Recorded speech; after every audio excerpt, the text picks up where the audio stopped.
you there. Okay. Welcome, Nelsy. My guest today is Nelsy Batista. She is running for Assembly District 18 in California, which is a special election. And this is an interview to try and explore why Nelsy is running and what her background are that suits her for this particular election. And so, Nelsy, I wanted to ask you as to, what motivates you to run for election at this particular time? Absolutely. First, I want to say, Hadi, thank you so much for having me. This is such an exciting experience and moment in time for not just me, but also for my daughter. I am running because I'm not just a political and issue-based organizer in the community and have been one in the East Bay for a very long time, but I'm also a proud single mom and a daughter of a Cuban refugee and Puerto Rican mother. I was born in the United States, and as most islanders can relate to this, very displaced, moved all over, but have been in the East Bay the longest out of all the places I've lived in. And I'm running to really push the bar. So as an organizer, I understand what it is to actually bring the voice of the community, especially the most marginalized communities of color, around affordable housing, around childcare for all, around healthcare for all, which I have been in the trenches at the forefront with wonderful coalitions of family members in the community and just overall community, including educators, childcare advocates, who are right at the forefront fighting for our basic human needs and our basic human rights. And so that being said, I'm running also because when looking at the myths around the need for big money and that big money somehow is going to be what's going to pass the legislation, it's just not true. Time and time again for centuries, the entire economy was really built off of the backs of the poor and the working class. And so all of the initiatives that people can view and voters can view on my website are just a fraction of all of the accomplishments that were very successful. And we did not compromise human life. We went straight for all of the issues that we needed to have that were dire and meant literally life and death. Not just for the community, but for me and for my daughter as well. And so we knew that we actually could accomplish all of these achievements and did accomplish all of these achievements with little to $0. So when I hear people say, oh, well, how are we going to be able to accomplish this? You need money to accomplish it, or look at how much money is in the race. You're never going to be able to get these issues done. I'm reminding everyone and reminding the voters and reminding the community, look at all the work that we did, in fact, accomplish. And we accomplished this work on little to $0. And so I'm super proud to say that I have $0 corporate dollars in the race. I'm super excited to say that I've contributed mostly of my own savings, really, the little bit that I had. And I'm running a people-powered, volunteer-based campaign, 100% grassroots, with no big monies at all. So it's exciting. It's very exciting. Yeah. So Nelsy, that sounds really great. By the way, I'm Dr. Hari Lamba. I'm a climate, energy, and community activist, and it's a real pleasure for me to be interviewing today. I love the beautiful painting that you have on the back wall from your daughter. Really nice, very artistic. Nelsy, what is your record of service that qualifies you to be elected? What would you consider to be your record of service?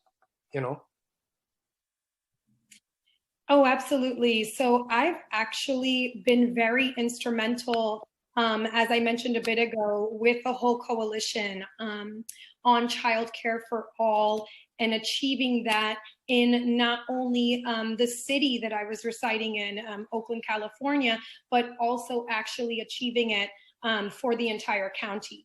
And we did this by literally bringing our voices to the state of California legislature, and we sat at the tables, we put our language, blood, sweat, and tears into actually getting support from Child Care Law Center to be able to press lawsuit against the state of California to be able to reinstate very much lost child care funds that the whole state needed.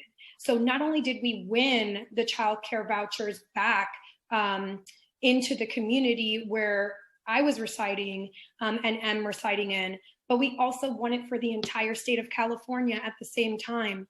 And that was probably one of my most emotional moments with my daughter, because not only is it exhausting having to, fight for your bare, minimum needs, right? Basic needs, but it's really important to know that we did that. We did that as homeless moms. We did that as single parents. We did it as, community. And we stuck together and we got it achieved. And so that was one of my first major milestones that I continue to work on. I'm also a renter, and I've been a renter my whole life. I grew up as a renter with parents who had to rent from the poor and working class background.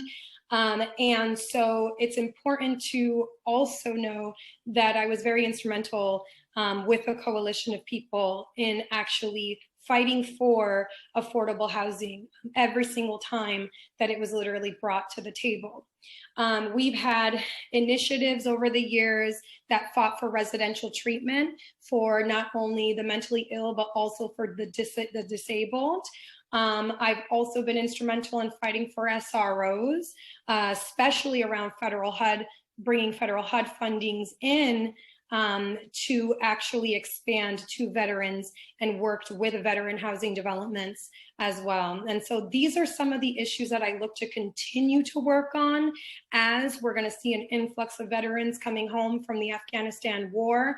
And of course, California being the second largest, the Bay Area specifically where I live in and reside in, being the second largest port to the entire nation. That is also one of the largest exports of U.S. military soldiers. And so just really honoring them. I've been a supporter of the USO. I've been a supporter of much of the much needed services and human rights that our state of California has been successful in achieving for the common good. And so I'm really excited to continue to push that bar and be at the forefront with a coalition of amazing human beings that are just continuously getting the groundbreaking work done in the state of California. And so those are just two initiatives. And then I also have been working on other campaigns such as Prop 13 reform, right? And so Prop 13 reform is a really crucial initiative, because basically, and it's a really crucial fight to reform Prop 13, because currently the state law states in Prop 13 that there is a 1% tax increase on properties in the hills, and then you have a 5% property tax increase in lower income regions where communities are very marginalized. So we have seen facilities and childcare facilities and public schools shut down because of that. And it's really alarming that there's no accountability with the State of California Real Estate Association and the California Business Association that actually launches campaign attacks on every campaign I've worked on in the state of California over the years. And they launch those attacks and create all these myths in order to not protect public education, in order to not protect childcare facilities, in order to not protect working class jobs. And so these are, foundational rubrics that we really need to step up and hold them accountable, as we are seeing homeowners and facilities and small businesses actually seeing a 13% property tax increase or a 20% property tax increase on their property. And so these are all alarming, and then we need to raise the red flag really desperately because they need to be held accountable. The California Real Estate Association absolutely needs to be held accountable for that. And so we need to also encourage taxation on larger corporations as well. Oh, that sounds great. Yeah. You know, in public life, as you stand for elections, you always think of improving things. You know, you want to your efforts to yield results that will make things better. Yeah. Now, your website talks a lot about reforms, educational, health, human services, criminal justice, and environmental justice. So what sort of reforms do you propose, and what sort of legislative and budgetary processes do you intend to pursue in order to try and achieve these reforms? Do you have any thoughts in terms of what you could do if you get elected? Yeah, absolutely. So first things first, for the overall budgetary reform, I do want to highlight that in the reform section, they are feasible. They are feasible bills that are able to become legislation immediately. They're all reforms that we are currently working on in the community and are continuing to work on prior, during, and post the elections. The work does not stop. It does continue. And so it's just to remind the community that we do have existing laws that just need to be updated and need to be reformed at little to no cost to the taxpayer because they are reformative measures. So for instance, you know, I plan to have an approach that will actually be in support of full disarmament of global nuclear arms race. I think that that is really crucial. We need to bring back diplomacy on every single level, as we've seen it deplete completely over the last handful of years. And so I also want to bring back full restoration of public school funds that were lost prior to COVID as well as during COVID, and then also full restitutions for the most marginalized students, Black, Brown, Indigenous students especially, that had been completely affected by the COVID-19 pandemic. And it's really crucial that people understand that the community of color, predominantly Black, Brown, Indigenous communities, being a majority also in California, have suffered tremendously from a marginalization and access to equitable education and an equitable budget prior to COVID and prior to quarantine.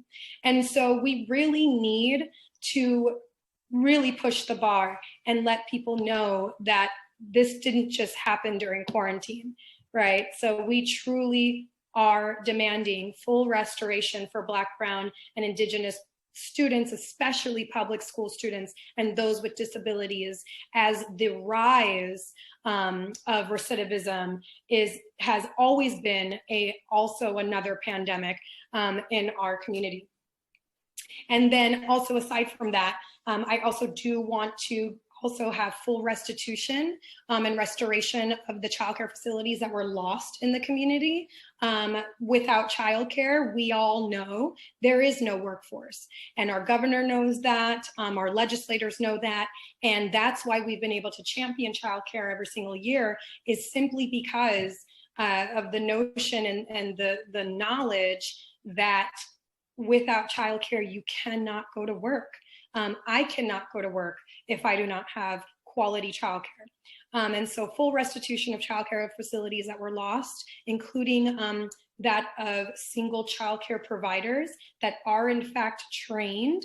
And they could be family members that are trained, they could be community members that are trained, but we do have single childcare providers that we also saw a reduction in when we should not have seen one during quarantine, especially if the person was already a member of the child's family and or was a close neighbor or a close person to that child.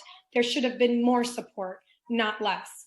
I argued and also teamed up with unions and teachers and childcare advocates to write letters to the governor, not only raising these issues, but encouraging the governor to also consider paraeducator pay for at least one parent to stay home homeschooling. It's been almost a year and a half, and we still have yet to see those kinds of resources. But one thing that we do know for sure is that the fight for childcare and the fight for public education, by us being in the trenches at the forefront of that, we were at least able to fight for an increase of funds twice to the public education system. So I'm actually a little bit more hopeful that we should have a better smooth sailing school year come this coming fall with that. But we still have a lot more to go. And then another area that I want to see full restitution in is for veteran affairs, disability rights, and health and human services. And health and human services in general, as these are the foundational rubrics to re-strengthening our entire economy. And they are feasible by simply just reforming. And reformations as educational reform. So again, restoring public education, right? And then also looking into a criminal justice reform that is restorative justice, in the sense that many communities did not know. They did not know that there was a youth and family services department, even within the sheriff's department, even within police departments. And it's such a shame, because we could have been advocating for those funds. We could have been literally launching educational platforms, after-school programs, expansion of after-school programs. We could have literally had recreation and more recreational programs available to our youth that is in desperate need of having recreation. And those could have been provided with funds from the sheriff's department and from, in general, the services that are being allocated into the sheriff's department, and why the sheriff's departments and the DAs were not held accountable, right, for actually reallocating a lot of those funds distributed to the youth and family services department is alarming. And again, if we just work on those kinds of reallocations and really respect existing law of peace officers that actually have the ability to train rapid responders, community-led rapid responders. Those are programs we could have been advocating for a long time with the Youth and Services Department, and we just didn't know that those kinds of resources existed. So those are the works that I'm working on currently now with criminal justice reform, along with also fellow organizers with the United Nations Association who have worked on the Camden, New Jersey programs involving ethics in the training programs to really honor peace officer laws that have already been in existence. So why we were seeing, the increase in use of force, the increase in misconduct, and the increase of the arms race, even amongst our local police departments, that just should not have happened when our states actually have peace officers written in law. And so those kinds of initiatives and those kinds of reforms really need to be honored in order for us to look towards a more restorative justice and reallocation of the funds back into youth and family services. Another area of criminal justice funds that I want to see happen, that I know personally from being a rapid responder, even with ASILEP, which was the Alameda County Education Immigrant Legal Partnership.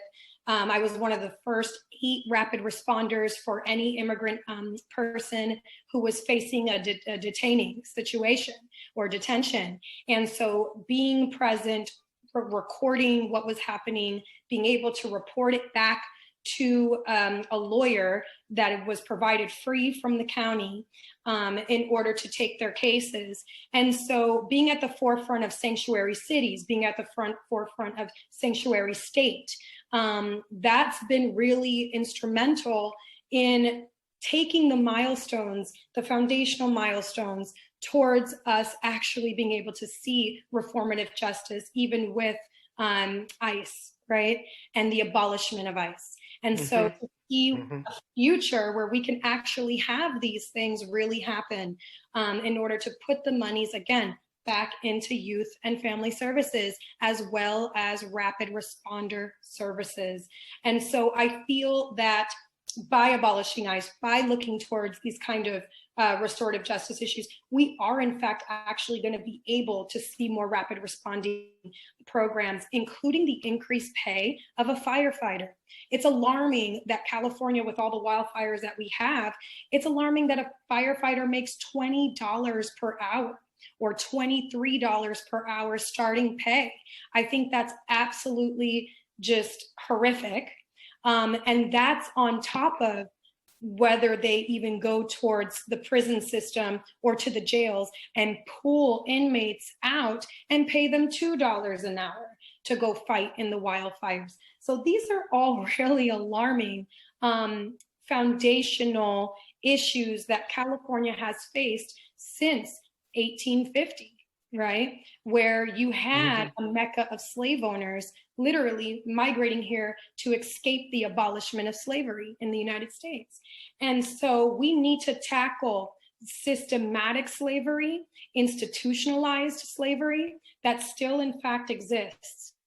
And once we do so, we actually start to break through all of these myths that have been stigmatizing our communities and our communities of color, such as, that we are undeserving of equitable access, or we are, the problems of our own issues. And it's just not true. We are in fact the saviors of the economy. We build the economy, we built the entire infrastructure, and we're not going anywhere because we are extremely needed. So we need to bust through these myths that literally are hindering the progress of California, the true progress of California, that we know we can achieve, because when needed and when push came to shove, we're always at the table pushing for a better tomorrow, right, for California. So we know it's achievable. That's great, Nelsy. Really good to see that. I mean, it's quite an inspiring scenario that you have laid out. As you know, Nelsy, California is suffering extremely from wildfires. And this particular year, we have a pretty significant, with the drought and the heat, expecting wildfires. And then the whole issue of climate change and energy and environmental justice. You talk about environmental justice reforms. What are your views and efforts going to be on environment and environmental justice so as to try and improve this overall situation that we are facing as humanity and we are facing here locally, and of course the communities of color and and disadvantaged communities disproportionately suffer from the bad effects of all of this. What are you going to do about this from an overall viewpoint and in terms of the environmental justice reforms that you... All right. Welcome, Nelsy, again.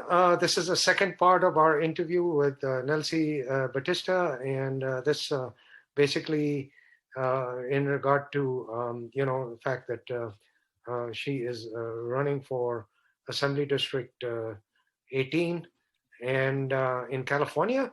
And we've covered a whole lot of issues in the first part of the interview. In the second part of the interview, we're going to talk about some remaining issues in terms of environmental justice and so forth. And again, I'm Dr. Hari Lamba, and an energy, climate, and a community activist. And I'm interviewing Nelsy Batista, who, like I said, who's running for Assembly District 18. And so, Nelsy, as you know, the climate issue has become pretty significant from the point of view of wildfires, in terms of climate change. And we, of course, need to, as California is trying to go to, zero emissions economy by 2045. But there's also issues of environmental justice, where people, we're suffering from wildfires, but also you have communities of color, African American and communities of color, that have been suffering disproportionately from pollution and climate change. So what sort of reforms are you proposing in environmental justice, and what sort of actions do you see yourself doing in this particular area? Yeah, so as I mentioned before my battery died, I actually, this is such a personal issue to me. Environmental justice, I've been basically a part of that movement practically my whole life. I, had childhood asthma that was really severe and didn't see improvements until my environment changed. And so these are really serious issues. I'm also trying to even protect my own child, right, from having these kind of environmental degradations that really hinder our ability to function. And so that being said, I'm really honored to say that I was one of the first organizers to assist in the passing of the California Environmental Quality Act. And this act would require that the state of California reduce its greenhouse gas emissions by 2030. And it's really also exciting to say that, I've been at the forefront of climate action and also environmental justice, even on the municipality level, where we were able to reduce greenhouse gas emissions cap to 2025. And so, or reduce the requirement, the statewide requirement down to 2025.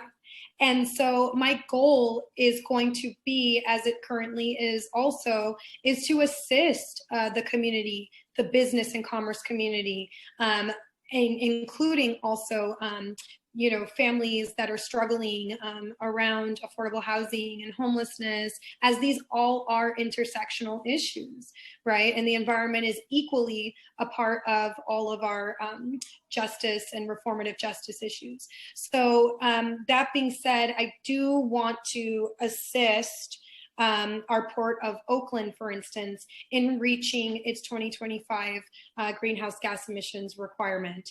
And whether that is holding businesses accountable and corporations accountable to the law, I am more than willing to really go all the way, working with great environmental engineers as yourself, as well as teaming with environmental lawyers to really hold businesses accountable that do not respect the 2025 greenhouse gas emissions reduction requirement.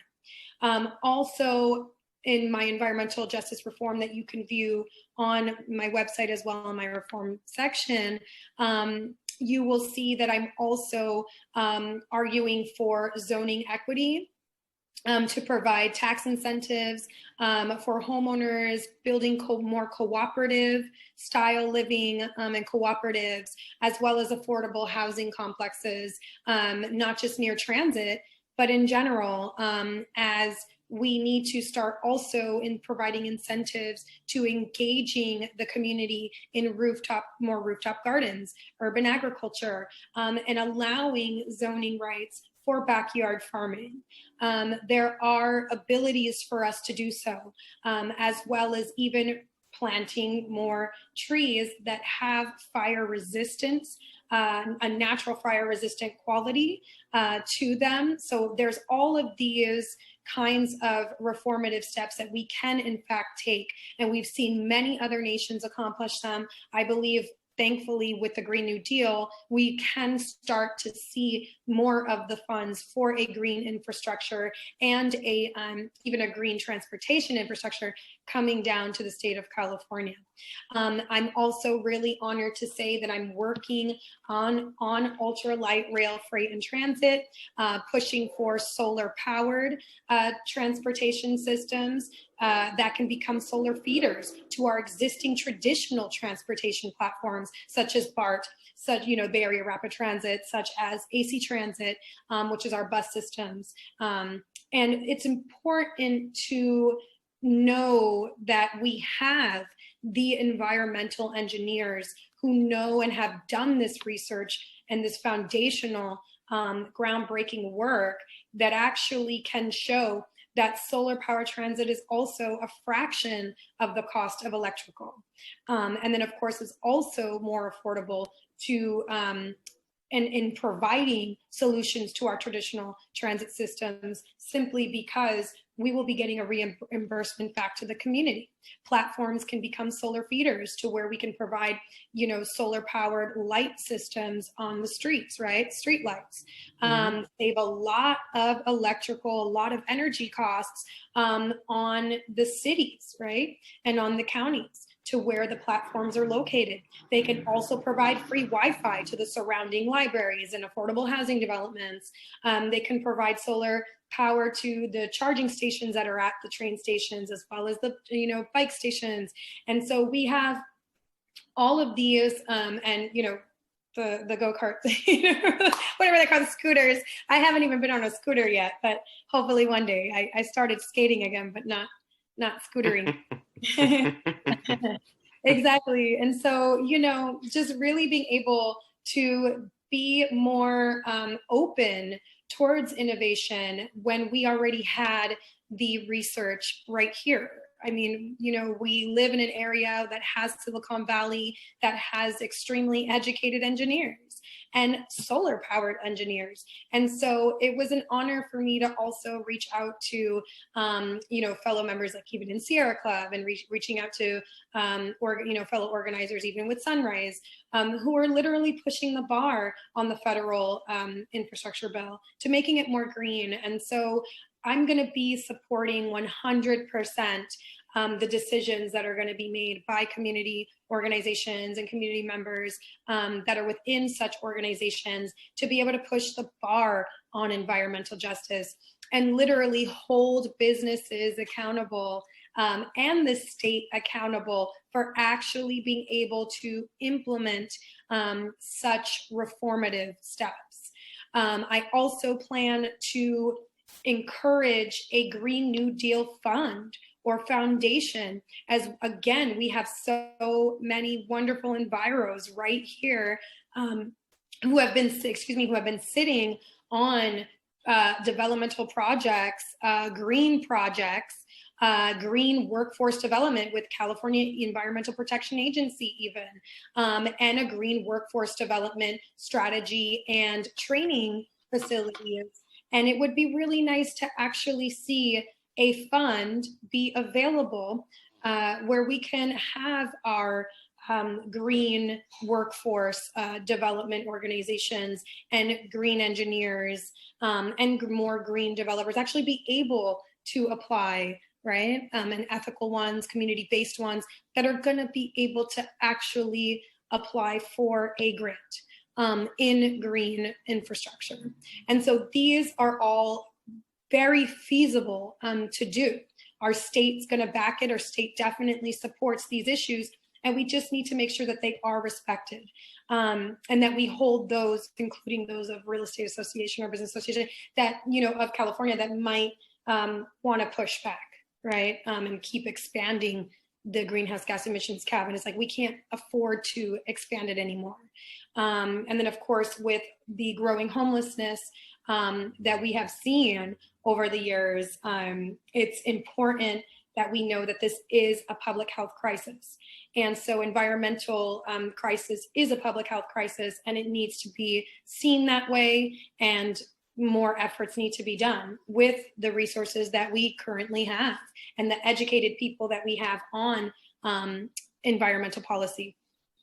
And so that's just some of my environmental reform. That doesn't even include my environmental reform on expanding environmental training courses into the community college system. So then that way we can give workforce development, a green workforce development, training systems, really the opportunity to start by giving credits at the community college level.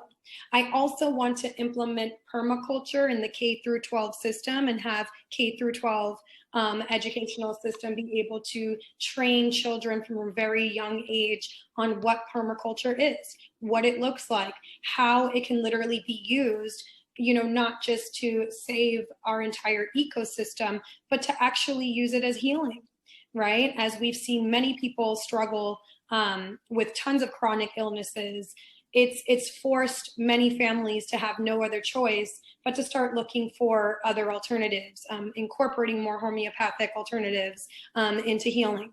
And so it's also assisted even, I hate to say this, but, even in big pharma, which I feel like we were totally lied to on a lot of the pharmaceuticals. Yeah. Many of us didn't even know that they were using plant-based research to even implement it into test trials into some pharmaceuticals. So we know homeopathic care also does work, even though I also do believe in science and do believe, that we have the ability to be at the forefront of many medical interventions and medical inventions, and be very innovative. And we're very lucky to have had access to vaccines when there's still countries that do not, and that are in fact very dependent on their environment in order to survive. So those are the kinds of approaches that I really would love to take when it comes to environmental justice. Yeah, that's great, Nelsy. I'm really impressed by the way in which you combine the R&D and the technical aspects, engineering aspects, and business development aspects, and the training and educational aspects, and especially for the high school in terms of permaculture. Those are all initiatives we really desperately need in the community. And in terms of your overall view of yourself, Nelsy, do you view yourself as a progressive or as a moderate, or are these labels somewhat outdated now, or what would you describe yourself as? Progressive? Yes, compared to most Democrats in this state, I would have to say I'm definitely I'm very progressive. I've never been a moderate. I've never been a compromiser of human life. I've never compromised the ecosystem, never compromised, civil rights, human rights. And so, yes, I'm very progressive. I do not believe in compromising human life. I do not believe in compromising ecosystems. And I'm very much dependent on the environment, dependent on my community. And as most people, not only in our state, but even across the country, are very dependent on each other. So people say, oh, united we, stand, divided we fall. I just never had the luxury to fall divided. Most of the nation never had the luxury to fall divided. And we're even seeing that even with the Poor People's Campaign, right, is definitely highlighting how when you have not only a nation suffering from, nearly 45 to 50% unemployment rate, bringing it down even to the local areas, we're seeing even cities with a 50% unemployment rate. We're seeing cities like Oakland that was faced with 50 to 60% of its entire business, its small businesses that were temporarily or permanently closed during COVID, and then of course post-COVID. So we're slowly coming out of it now that the CDC is allowing us to not wear masks, even though I still wear masks, even though I'm vaccinated. It's just so tragic to see the businesses that have closed, businesses that have been there for 20, 30 years. And I went door knocking, literally door to door on every small business, just even in East Oakland, mid to East Oakland, every single business, just to collect that data, along with a team of people that were working with the Oakland Latino Chamber of Commerce to really actually highlight all of the businesses that have actually closed during COVID, either temporarily or permanently. And it was really tragic to see that. But those are the kinds of studies. Those are the kinds of research that we need to keep pushing and keep having community's voice at the forefront. People need to know these stats. People need to know that this really exists. And again, this myth that, oh, well, you know, you need the money to do that. Well, we know that that's a myth, right? We know that the poor and working class communities didn't have the opportunity to stop working, didn't have the opportunity to stop protecting the environment and protecting ourselves and protecting our families, our kids. So, you know, without that luxury, we know that we in fact can go door to door. We can survey community. We can introduce innovative ways to survey the community. And that's exactly what we're doing. And we have to keep doing that and keep pushing the bar for people to understand. And whether that makes me a radical, I mean, I don't know, but but I'm definitely someone who's progressive because I'm not afraid to go door to door. I'm not afraid to highlight these kinds of issues with little to no dollars. And so I guess, yeah, that definitely makes me very progressive. Yeah, I think this progressive thing is really needs to be the real super strong emphasis of the future if our lives have to improve. You know, our communities have to improve if we have to solve the big problems of climate change and so forth, and the issues that we are suffering in terms of traffic congestion and safety and all of these things, and health care. You know, so it really sounds like a great thing. And you might already actually have answered my next question, but in the sense that, you know, why should community members vote for you and rather as opposed to other candidates? What is it that you bring that is special? Why folks should vote for you? It's a great question. You know, I have to commemorate anyone who jumps into any race because in general, that's just taking that step to run for office and taking the step to run for a state position or any position really. It's a step towards trying to expand on democracy. And that's exactly why I wanted to run. I decided even as a write-in candidate that I needed to show the community that there were myths around who can run and who couldn't run, that you can actually showcase all of the work that we've actually accomplished, including all the legislative work that I've done, even with the state of California, which you can also see on the website. It will show you all of that work had been done, again, on little to no dollars by poor and working class families, including even middle class that became the working and poor class over the last handful of years. And so I'm running to show the community that we still will be at the forefront of all the decisions that need to be made. We are going to be at the table because we are not only, you know, in need of being at the table, but we are in fact demanded to be at the table. And you know, it was a little bit of an emotional moment for me because I was just so busy doing the work. And then I decided, well, you know, I never really wanted to run for office. I was always behind the scenes over the years. And I feel like I got so much done. But then I said, well, wait a minute, I could do both because I'm already doing the work and I'm doing the work either for free or for a little tiny bit of dollars. So these are the reasons why I'm running. And I wanted to bust through those myths that all the big monies that's going in, I want to show our progressive values were actually accomplished on $0 to no dollars.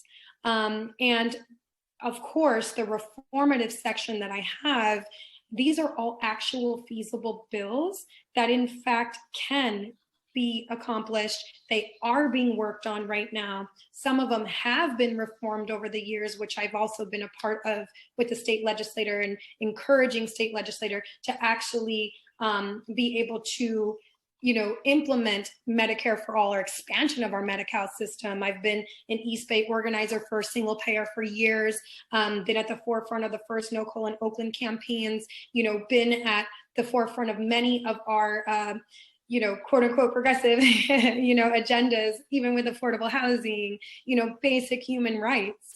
And it's exciting to say that we successfully passed all of that legislation, and we successfully conquered all of that for the community, and we're gonna continue to do so. And so that's why I'm running. I'm running a 100% grassroots, zero corporate dollar, campaign with little funds. I mean, I'm talking like mostly it was my little savings in the race. And then, small donations from very good friends and fellow organizers in the community. So it's exciting to say that it's just such an honor. I'm speechless about actually taking this moment to really throw my name in the hat, and especially as a write-in candidate. People were like, wow, you were really, really brave and I said, it's not about bravery. It's just the work continued. I'm doing the work, and I'm doing it either for free or for little to no dollars. So, we might as well start bringing as many community members into the races as possible. I believe in more, I believe in larger government and larger democracy, not smaller. Well, you are really presenting, Nelsy, a very inspiring picture, and you're being pretty courageous in having organized in such a short time. We hope you get elected. You are going to be a powerful force. We are seeing powerful forces like you and some of the progressive candidates. It reminds me of some of the lady candidates that have joined the US Congress recently, who have amazed me. And I think you will be similarly amazing. So we wish you well. And I hope that you get elected. And we need people like you in government office for things to improve. So thank you very much, Nelsy. Thank you. And we wish you well in what you're doing. And thank you very much.